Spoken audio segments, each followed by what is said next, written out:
Staining broom finish concrete. My wife and I recently purchased our forever home and we need some direction. We have a 20 by 40 in-ground pool. It has broom finish concrete all around on the patio. We want to do something to make it look better and break up that old, outdated look the plain concrete gives. Any help or insight would be fantastic and we would be grateful. We don't want to do anything that will make the concrete slick. We just like a decent or deeper color to break up the plainness on a bright sunny day that the light color of the concrete makes look very bright. Okay, so there's a lot of different options here. The simplest and probably the most interesting would be an acid stain.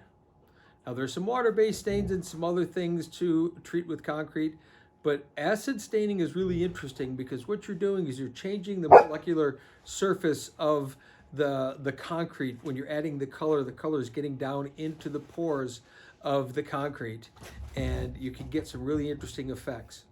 What I would be concerned with in that case, though, is to not go too dark.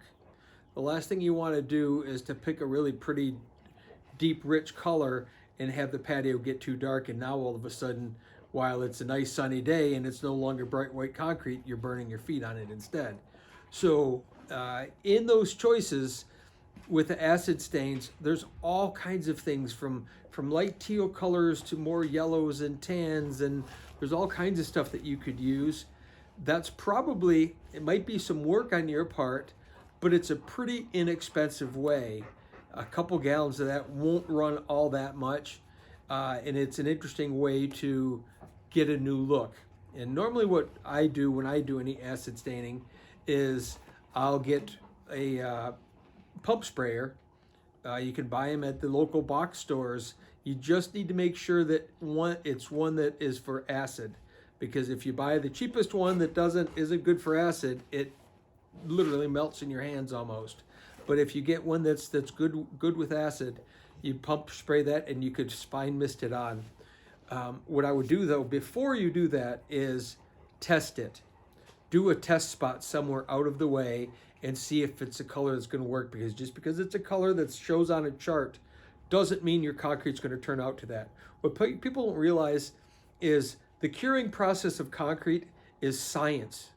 It's not just a mechanical thing, it is chemistry in action. So based on the aggregate in there, based on the sand, based on the Portland cement, based on how old it is, based on the fineness that the Portland cement was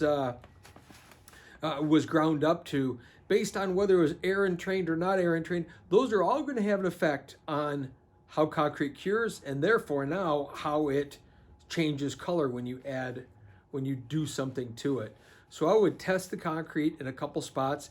If you don't want to do it on the top somewhere, maybe dig out the sod and do it on the side. Clean off the side of the concrete a little bit and try it and just see. And so before you just spray the whole thing and don't like the color, do some testing. But that's probably the easiest thing to do. There are some really interesting like patio paints that could be put over the surface, and as long as it's broom finished, they won't make it too slippery.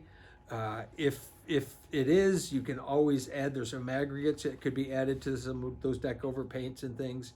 But to me, the integrity of the concrete is best if you don't paint it, but if you stain it. There's probably some water-based stains out there as well that are going to be a little less harsh, but I don't know. I've never played with them so much. I have done all kinds of acid staining, and I've really enjoyed that because on our projects, we pour countertops and all kinds of things that we're always trying to add color to. So that's probably your best option. After that, it's all different types of overlays. There's all kinds of stuff that you could put on top of the concrete, but it's no longer that broomed patio anymore. And now you're talking fairly expensive because now you're hiring people to do it. Where this is something you could do, you just have to take some precautions. And I think with a little bit of time and practice, you could do something really cool and have it be refreshing and look good.